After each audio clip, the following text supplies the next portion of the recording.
Hello, everybody, and welcome to the Radical Candor Podcast. I'm Kim Scott, co-founder of Radical Candor and Just Work. And a brief anecdote. I almost said I'm Kim Malone.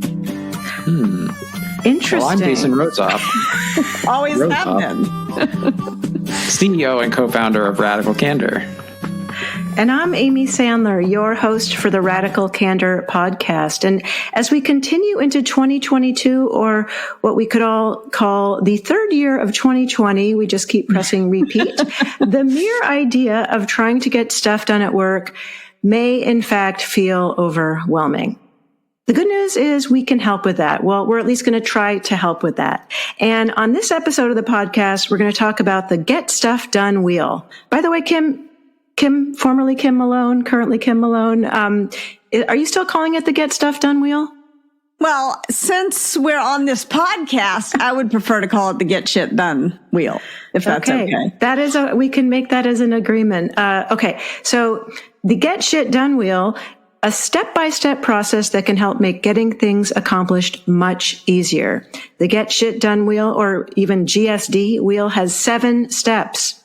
Listen, clarify, debate, decide, persuade, execute, and learn. Those are the 7 steps. We'll be digging into each of them.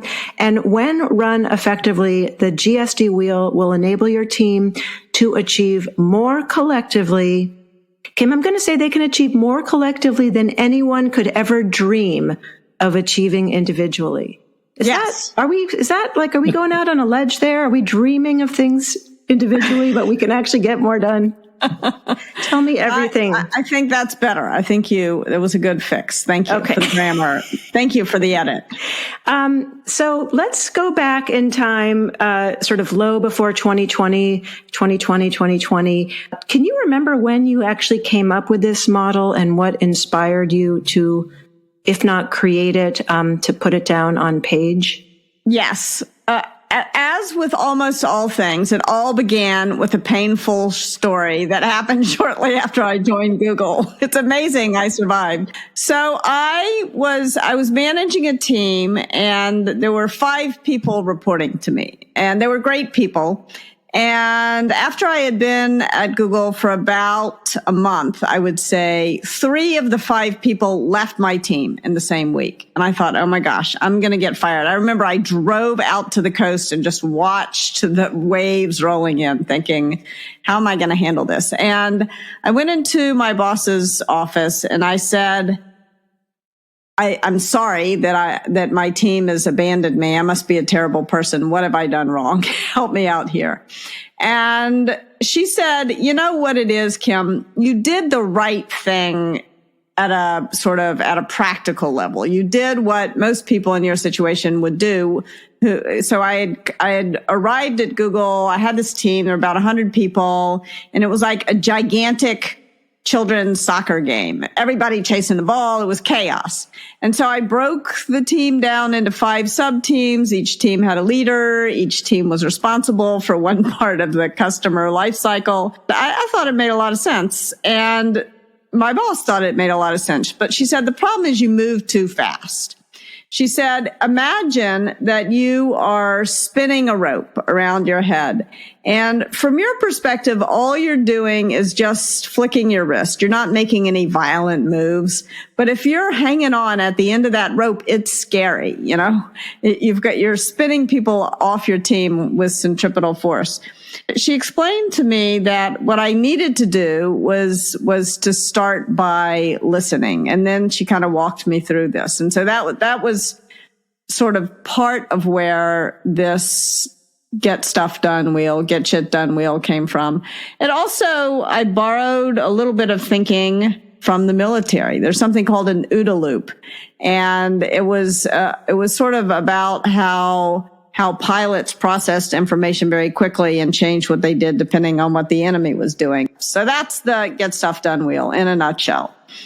Awesome. And just for those, since we're listening, there was some gesticulating of the rope and being at the end of the rope, which I can imagine felt painful on the other side. Jason, Kim talked about listening being the first step in the Get Shit Done Wheel. Where does listening fall for you? First of all, do you agree with that? And second of all, how would you define what listening looks like, feels like, lands like for folks on a team? Yeah, I think the reason why it's so important to put listen first is that a lot of people walk into the role of leader/manager and say, I need to direct. Job number one is to direct the actions of all the people who are on my team. And I think that there's sort of like a whole mythology, like this is how we see leaders when they are like represented in fictional stories, right? They're constantly directing. It'd be very boring to watch a movie. Right, like you're not watching like General Patton just like with an ear, like just sort of standing at the battlefild. Like a bunch of people say, well, what do you think is not does not make a good movie. It's a good New Yorker cartoon though. But I actually think it's so important. And early in my career, I had the opportunity to work for another writer, Joel, who built an entire company around the idea that engineers were not listened to in organizations. Like it's hard to imagine now, but there was a period of time in which engineers were sort of treated like accountants. They were treated like fancy typists. God, are you angering the accountants now? Can we make a clarification? I also feel like accountants are unjustly treated. That's my point. You should be treating your accountant better. All work should be respected. Respected and honored. Absolutely. He built an entire company around the idea of listening, because basically what he said is like, the further away I get from the actual work that is being done, the less likely it is that I'm going to have an idea that will make a huge difference in this business. Like the closer people are to the customer, so like my customer service people, the closer people are to the actual engineering, the more likely that it is they're going to come up with an idea that could save the company tons of money or make the company tons of money. And I'll give an example of that from Radical Candor, which is we send this automated email response, and it's very helpful for like giving people some information. And at one point, Nora, who's our head of operations, who just had a baby. Congratulations, Nora, and baby Gavin. Yay, Nora. Yay, Nora.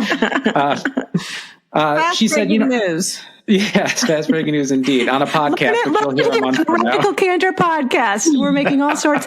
Kim is now Kim Malone, and Nora has a baby. Has a baby. Yeah.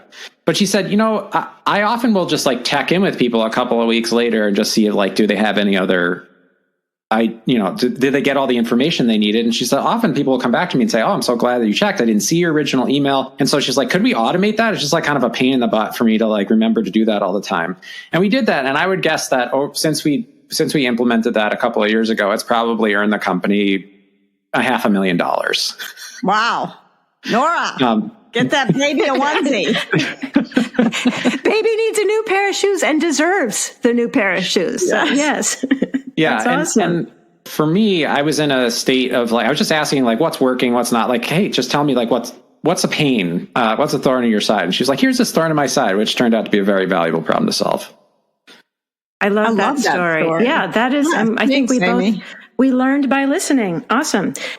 And obviously we can do a lot more listening on listening. In fact, we do have a podcast episode on that we'll put in the show notes. But let's move on down or around. I guess we're moving through and around our GSD wheel. Clarify, Kim. Why is clarify the second step in the wheel? So you've listened now to someone's idea. And as Johnny Ive, when he was the chief design officer at Apple, said, new ideas are so easily squished. Since what we're going to do after we listen is eventually debate, before you put a new idea into the rock tumbler of debate, and Jason will explain what that means in a second. But before you send a new idea there, or a person with a new idea into a debate, you want to help them clarify that idea. You want to help them nurture that idea so that it's a little bit more robust. It is so important not only to listen, but to help the people who work for you learn how to explain their ideas in a way that is relevant to the other person. And this is really tricky. When we used to teach this at Apple, we used the Challenger launch explosion. And the engineer who worked on the O-rings, which failed and caused the explosion, actually knew. He went home the night before the launch and he told his wife, we decided to kill 7 astronauts today. So he knew it was going to fail. And he was interviewed later and he said, rubber doesn't work worth a damn at freezing temperatures. Everyone knows that. Well, it turned out that everyone didn't know that. And so what may be obvious to someone who works for you is not going to be obvious to others. And so you want to make sure that you're helping them understand how to not only get clear in their own mind, the idea, but how to explain it to others. So that's kind of my 2 cents about why it's so important to clarify an idea before you go on to the next step. Yeah, and it's really interesting when we think about the overall care personally, challenge directly of radical candor. We often will say another way to think about challenge directly is getting more clear, more and more clear. And that's the challenge. And as a manager, as a coach, helping the folks you work with get more clarity about what their ideas are. I know that's one of the things I love about Jason as my manager. First of all, he is the opposite of squishing my ideas, but really, asking the kinds of questions that help me get more clarity in my head. And I see this a lot, even when people practice giving feedback, you're trying to say 5 things at once.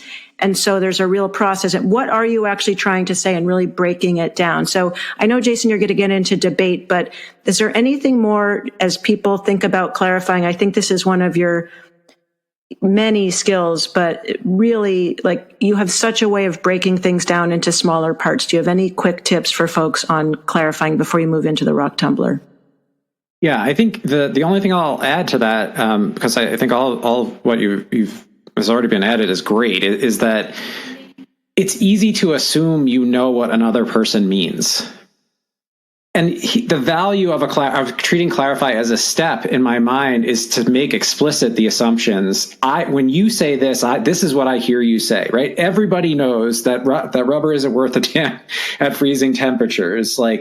I could say I was not aware of that, right? It's important. It's important that I didn't know that was true. And so treating it as a step that we take where we make explicit, the assumptions that we make based on what we hear is really valuable to someone who's going to then go into a conversation where they're trying to explain that idea to other people, because they can say, oh, well, if Jason didn't know, there's a chance that other people didn't know. So maybe I should try to clarify that and say, here's where, let me tell you a little bit about the materials that we use, how they work, and why I think it's a good idea for us to choose something other than rubber. Or not launch, since they had already. Or not launch in this case. Yeah. Yeah, right. Yeah, I feel like that we could go down that tangent and try to look into, why people didn't bring that up and what was that process. I'm sure there's a lot of business school case studies on that. There's a great book called The Challenger Launch Decision. Basically, he gave a bunch of charts and graphs and nobody understood the charts and graphs. Whereas if he had just said, rubber doesn't work worth a damn at freezing temperatures, which interestingly, he said later to the documentarian. So who was taking the time to try to clarify, how did this happen? Mm-hmm. Mm-hmm. It's one of the other tactics is the pre-mortem, right? That can help you clarify. That's a great point. So we've done our pre-mortem, we've listened, we've clarified, we're moving into, Kim has foreshadowed the rock tumbler of debate, Jason. There are a couple of things about debate that I think people get wrong. One of them is they don't treat it as a game with rules. It's actually really important to go into a debate with a clear sense of we're creating a space for a very specific thing to happen, which is at the end of this process, what we want for the idea to be better than when it started. Whatever it is that we're talking about, we want the idea to be better than when we started. I'm not debating Kim's value. We're debating the merit or the sort of value or the essence of the idea that's being presented. And the metaphor of the rock tumbler, I think, is so helpful because it is a very apt simile, maybe, or we haven't decided, simile or metaphor for debate meetings. So if you Google rock tumbler Steve Jobs, you'll be able to find an example of him saying something to the effect of a great debate meeting is like a rock tumbler. You put ideas along with some grit, right? Some actual friction, some sand together, and you turn it over and over and over again. And what you get at the end, you start with these very sort of sharp, lumpy things. At the end, you get a smooth, polished idea. And what's important to me about that is to recognize that often people feel like something has gone wrong in a debate if there's friction, but like it's the opposite is true. Like it's good for there to be friction in debate. That's why it's so important to like define this container and say, here are the rules. We actually want there to be some friction. We want to disagree with each other. Now's the time to do that, because as we move around this wheel, it's going to get harder and harder to stop this train. So now's like a good time for us to actually get into that. I think also I like what you said, Jason, about sort of make it a game, but it's also important to remember that people don't win or lose a debate. All the people in the debate are on the same side, and they have the same goal, which is to come up with the best idea. And so there may be a little noise, a little friction, but it's really useful to realize that we're all on the same side. We all have the same goal, which is to come up with the right idea for the team. That is really crucial. And the more you can check your ego at the door, another tip on having a great debate is bring data, not recommendations, because we tend to attach our egos to recommendations in a way that we don't necessarily attach our egos to data, hopefully. Well, sometimes. Often I'll get a question in a workshop around, we talk about criticizing privately, right? In a one-to-one manner. And so how do you distinguish, in your own words, between that one-to-one criticism versus the kind of criticism that might happen in a debate conversation? Yeah, debate obviously needs to happen publicly. And I think there's a big difference between debating an idea and criticizing a person. But it's kind of hard to define exactly where that difference is. But to me, if you're saying there's a typo on page 6, I think that's fair game to say publicly. Whereas you always make typos is something you need to say in private. What do you think? I'll add that, at least in my mind, when I've thought about this, we all like implemented my own version of it. At the stage of debate, I want people to come in with questions, not answers, right? So when you say bring data, not recommendations, that's how I see it. So like ideally, you're starting this debate with what if, and then this, like, what if this possibility existed? And you're like, oh, what if that? Well, I can build on that. Like, what if we did this? Or what if we changed that a little? You know what I'm saying? So like that question of like, what if, building on each other. Kim, at one point you actually, I think you might have been even on the podcast, but you talked about the difference between sort of like academic debate and Rogerian debate, right? Where you're like, academic debates are where there's winners and losers. Like we're taking opposite positions versus what a process we're describing, which is we are collectively contributing. We are tumbling this idea collectively, and it should feel generative. Like now it's not, I don't think it's totally possible, because especially when people care a lot about the work, they're going to become attached to their idea. So even if they come in the like absolute right mindset, it can be kind of tough for people to do that, which is why it's so important that if you do see something that you feel like, hey, that's not fair game for this conversation, right? Like, just because Kim might always do that, like that's not what we're here for today. What we're here for today is like to work on this idea. So if you want to contribute, I'm going to encourage you to contribute something to the idea. Like how can we make that better? What can we do differently, to address your concern in the idea? So it's important that there's some kind of, I want to say moderator for debate also. Yeah, a moderator and a mindset for the debate. I think that the idea of a Rogerian discussion is that the goal is to understand one another's position, and you take on the other person's position at some point. You kind of rotate through. You argue the other side. Jason, you were giving me this advice just yesterday, where I was having what seemed like an intractable argument with someone, and you said, "Why don't you switch roles?" I was like, "Damn, that's my advice. Why are you giving it to me?" You switched roles. He was doing it for you. Yes, we switched roles. And you were right. That was actually very helpful. So the idea, there was a period of time at Apple where there was a huge debate about whether or not to launch iTunes on the Windows platform. And this was kind of a make the company decision. And Steve Jobs was vehemently opposed to that idea. He thought that the whole idea of iPod and iTunes was to persuade people to switch to Macs. And Macs at that point, I think, had like 2 or 3% market share. The iPod team very much wanted to be able to sell to people who didn't have Macs, since that was the vast majority of people. They were pushing for this. And Steve at some point realized that he was wearing that team down, that the rock tumbler was going to turn everyone into dust. And so he said, why don't we switch sides, and I'll argue for your side and you all argue not to. And that was very helpful to keeping the debate going long enough that they could get to the best answer without grinding each other down to dust. I love that story. And I'm curious, we're going to move on to Decide in just a moment. But as you think about the wheel, Kim, in your experience, are there points along the way that sort of are the most likely to mess up an organization if they miss one?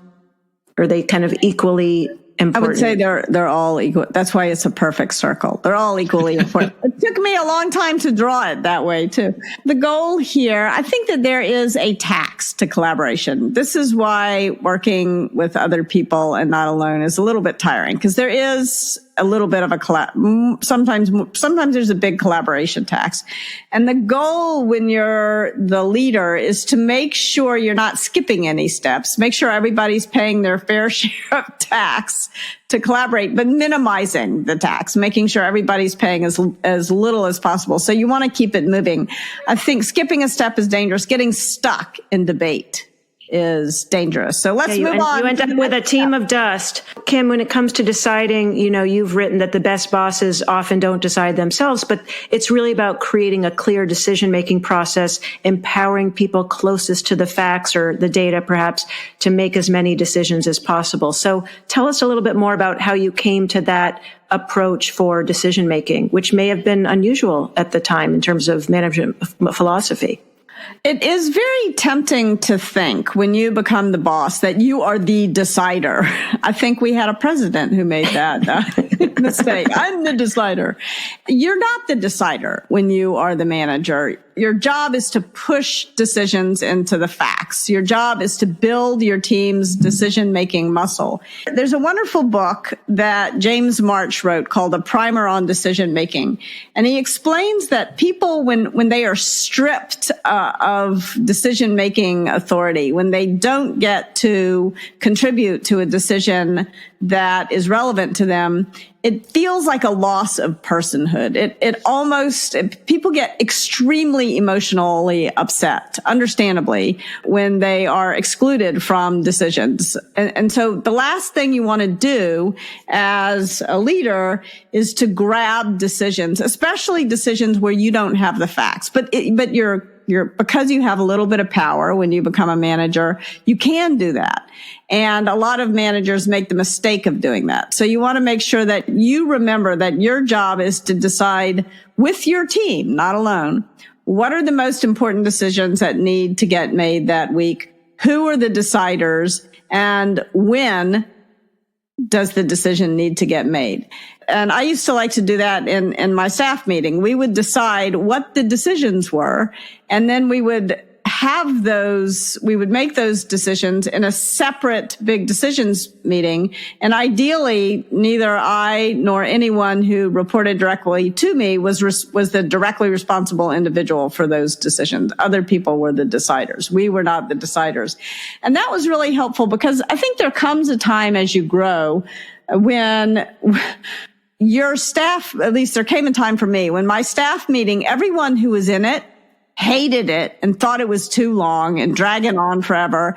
And everyone who was not there felt sad and bad and left out. And it was like, it was a disaster. And the kind of big decisions meeting really helped us break through that. Awesome. Well, we don't want people feeling sad, bad, and left out. So it's time to move on the wheel to persuade them about these decisions that folks have just made. Jason, persuasion, tell us everything. Persuade us about persuasion. I want to say that in some sort of like decision-making frameworks, I think they use the wrong word here. They use the word inform. Not very persuasive. Yeah. And so like, and the reason why I think this is different, once the decision has been made, it's important to be able to articulate not only what the decision is, but why that decision was made. It's important to be able to try to align people behind the sort of facts of the decision, but also the intent of the decision. And it's like, it's hard to do. It feels like extra work because you've already, like you've been through the rock tumbler. So at this point, you're feeling like I put in so much effort. Surely everybody must understand the decision at this point, must understand the decision that has been made. Why should I have to go out and now further persuade them? To Kim's point, I think expecting someone to execute work, especially creative work, that they don't understand exactly what the decision is or why it's been made, is setting you up for sadness of like people feeling very emotionally upset or some combination of sad, mad, and left out. And so taking the time to persuade, I think, also shows respect, right? Like if I'm saying, look, I understand that even though this decision has been made, like I need to make a compelling argument to you about why we've made this decision, why we're going this direction. And the last thing that I'll add here is like, there's another value in doing this, and especially in communicating not only the what, but the why we are doing this, which is inevitably your decisions are going to be wrong. And so the more information people have about how you arrived at the decision and why you arrived at it, the faster you will start to learn information about what could be better about that decision. And so without the step of persuasion, without like actually putting effort into communicating this clearly, I think you lose the valuable network of brain power that you have in the team of people who will be executing. Absolutely. I think there's also something that I find helpful when it comes to persuasion, which is to think about it in terms of Aristotle's rhetoric. So Aristotle said there's three elements to persuading someone. There's your own credibility. How do you establish that you have the right to make this decision and that people should listen to you? There's the logic, which you just talked a lot about, Jason, but there's also the emotion. A big part of being persuasive is understanding and taking into account the emotions of the other people and the way that you communicate. So, for example, if I can use another Apple example, I got Apple on the mind today. Another Apple example, when Apple decided to do a partnership with Microsoft, Steve Jobs announced it by saying, "Hell froze over." And this was persuasive because what he was doing was he was addressing the emotions of the Mac faithful. This was when after they decided to launch iTunes on the Windows platform, they had to announce this decision and this partnership with Microsoft. For a lot of people, that felt like a betrayal. And if Steve Jobs had stood up and said, the reason we did it is because we only have 3% market share, that would have not addressed the emotions in the room. But by saying, I said we would only do this when hell froze over. Well, hell has frozen over. It'll only happen once in a lifetime. That was a way to explain the decision to persuade others that he felt their emotions and was willing to address them. Yep. I'm so glad you brought in emotions. One thing that was on my mind before we move on to executing when it comes to persuading and the previous steps, we've gotten a bunch of questions over the past year or two for Radical Candor keynotes, workshops around, decisions that have been made, especially around return to work, especially around hybrid, especially around, we were returned to work and now we're not. And when are we going back and who's going in?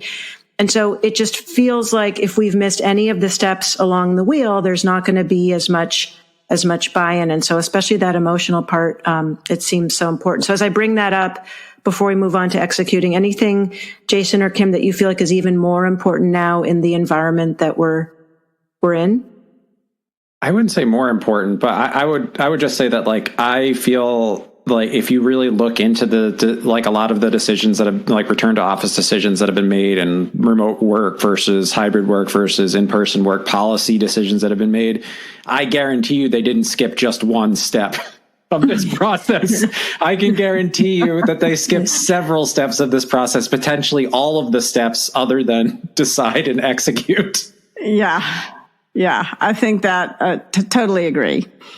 Great. Well, just another reminder, we'll reinforce each step in its own equidistant place along the wheel. And so, Kim, back to you about executing, which when I look at that word, there is something sort of aggressive about I have the that. same. I'm looking at it. I'm like, it just looks very, very aggressive. So, so podcast listeners, come up with a synonym for execute that is nonviolent. I got some feedback recently that I tend to use violent language, and it's something I've really been thinking about because I do consider myself a nonviolent person. So when I mean execute, I just mean doing stuff. But there's got to be somewhere between execute and doing stuff is the right word. So the thing is that I don't know about you all, but I have found at many points in my career that all my time at work is having meetings. And then when it comes time to do the work I need to actually do, I have to do that late at night when I should be sleeping. That is a recipe for burnout. And so one of the things that is really important, I think, as a manager is to make sure that you are not wasting a minute of your team's time, that you are really kind of being rigorous. See, I was going to say ruthless, but I said rigorous instead. That you're being rigorous about canceling unnecessary meetings, about not taking up people's time so that they do have time to do the work as well as to talk about doing the work. I think also it is important to encourage people to block out work time, to block out the individual time that you need, think time in your calendar so that your whole calendar doesn't get taken up with collaborative tasks, so that you do have time to do the work that you need to do as an individual. Those are a couple of thoughts on making sure that you are saving your own time and that you're encouraging your team to do their work at work and to go home and do what they want to do at home. I think another thing that is important about this is you want to, as a manager, Amy, you and I were emailing about this earlier, you want to, as a manager, make sure that you kind of are keeping a little bit of dirt underneath your fingernails. Like even when Joel on Software wrote about getting away from the code, he still could code. And I think it's really important as a leader that you spend some time actually doing the work alongside with your team, that you're not only directing the work, but that I used to, when I was at Google, I used to make sure that I was spending some time every week answering customer support emails, for example, because a lot of my team were spending all their time answering customer support emails. And if I couldn't understand the systems they used, if I didn't do the work myself, then I wasn't going to be a very good leader. And just to, one clarification, Joel, was it Joel on Software? Just to be clear on.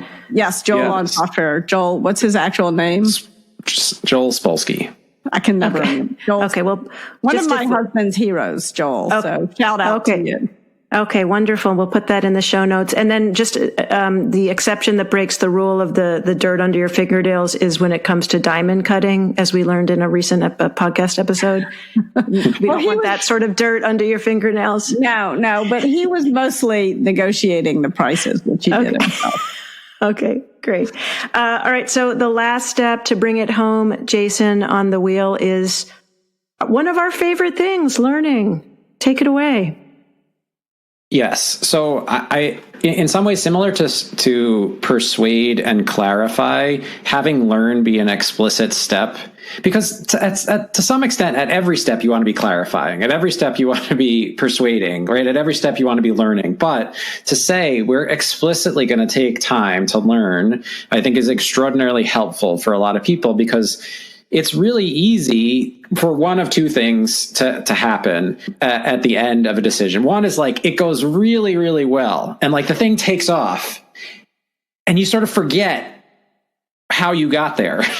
I've had this happen so many times in my career. It's like projects that are runaway successes, you probably missing major learnings that could change what you do in your organization by not slowing down to say, like, what did we actually learn from making the decision the way that we did? What did we learn from executing the decision the way that we did? And the reverse is also true. It's like sometimes a project isn't going well and we're so attached We like wanted it to work so badly that we're afraid to look closely at what went wrong.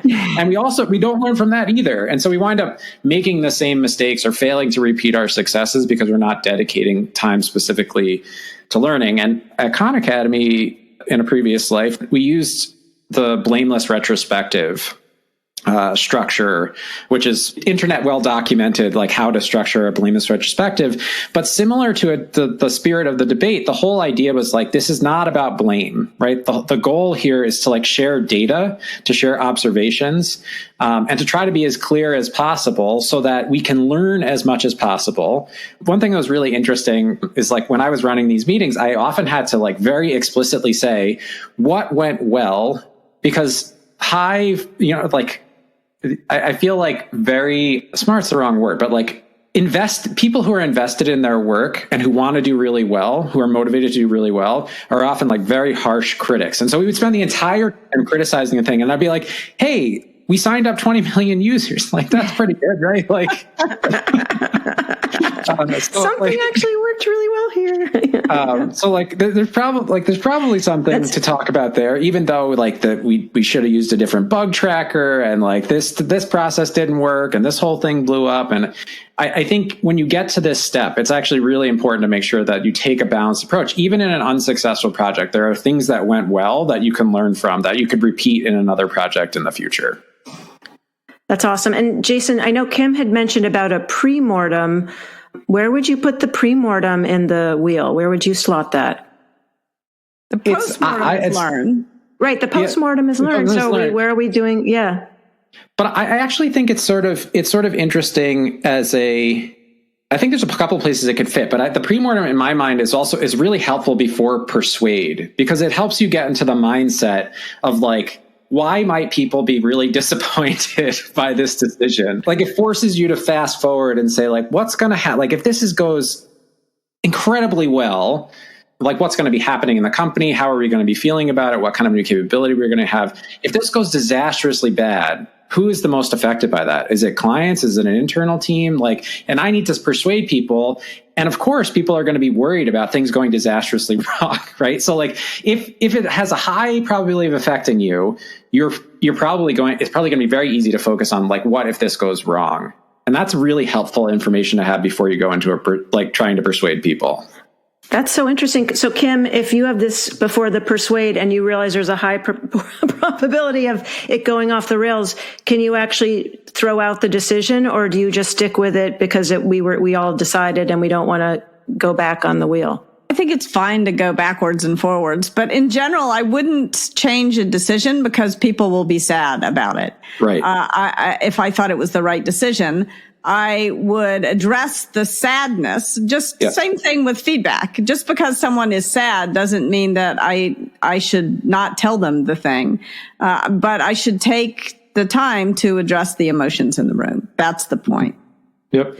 And one thing we haven't mentioned, but before we get into our tips, how do you create an obligation to dissent? Like this idea, especially in a debate, that people are actually encouraged to disagree with each other.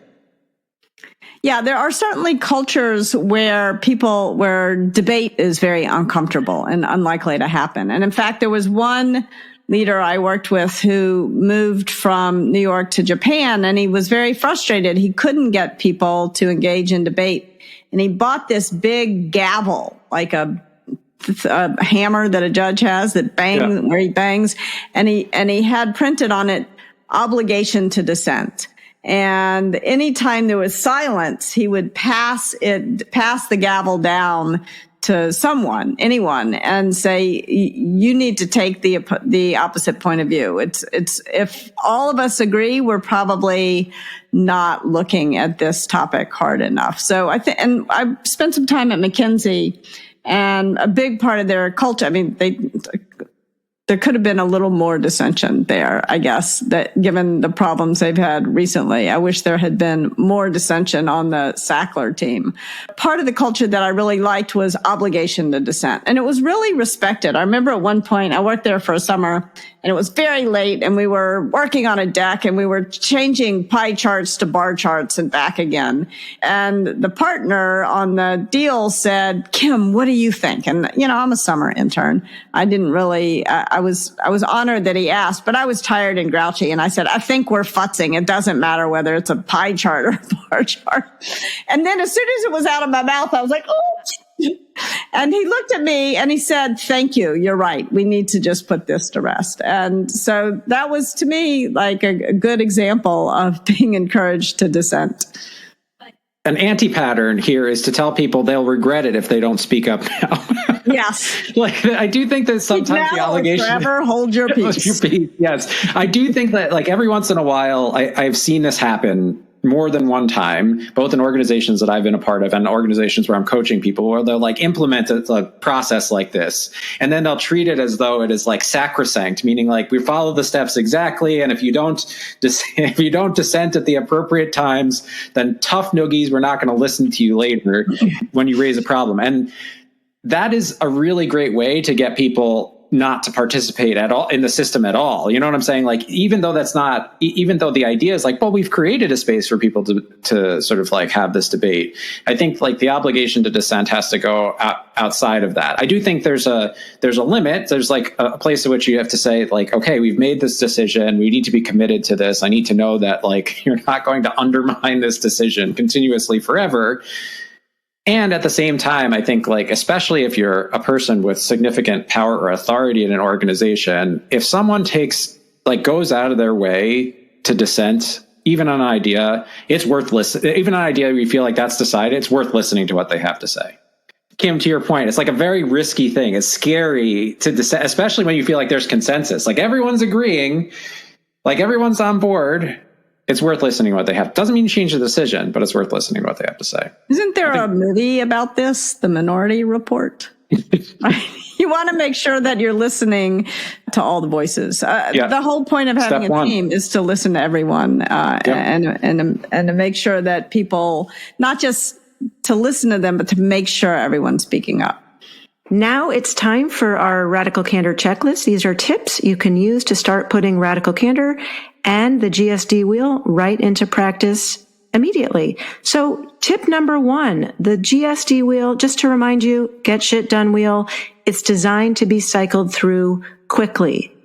Kim spent a lot of time getting those steps equidistant around the circle so that you would not skip a step, but you would also not get stuck on one step. These are equally important parts of the GSD wheel.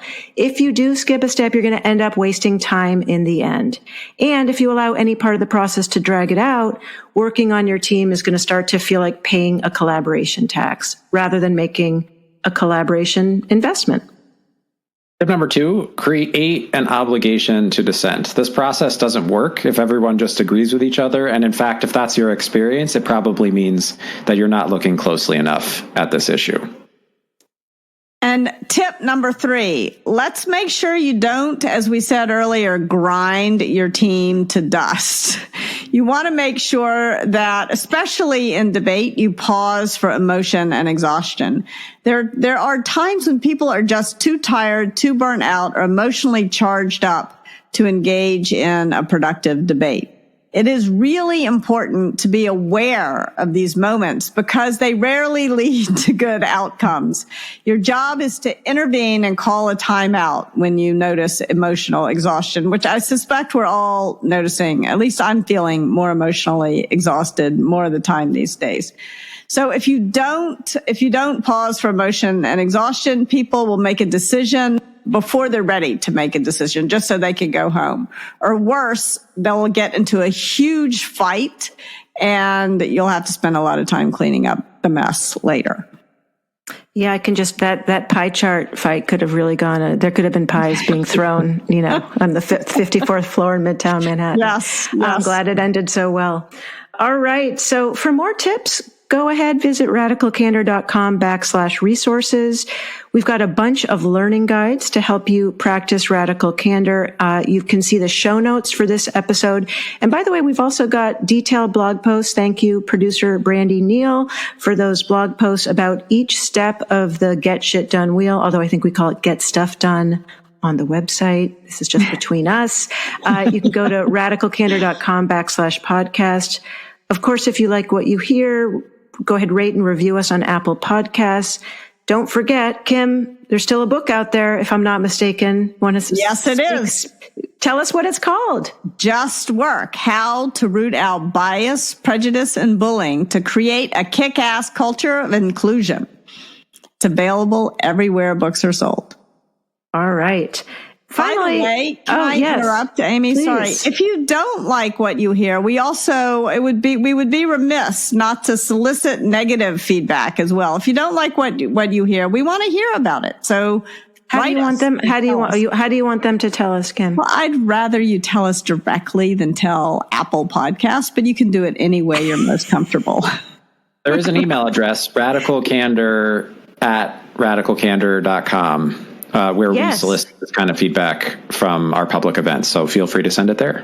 radicalcandor@radicalcandor.com. Again, we also had a plea out to you for a better word than execute, right? Yes. So we would love to hear from you on that. I don't know if Apple Podcast is interested in that either, but we certainly are. And finally, the Radical Candor store, all the swag your heart could dream of, onesies, etc. radicalcandor.com. Click the shop link. And that's it for now. Thanks for joining us. Our podcast features Radical Candor co-founders Kim Scott and Jason Rosoff, is produced by our Director of Content, Brandy Neal, and hosted by me, Amy Sandler. Music is by Cliff Goldmacher. Go ahead and follow us on Twitter at Candor and find us online at radicalcandor.com.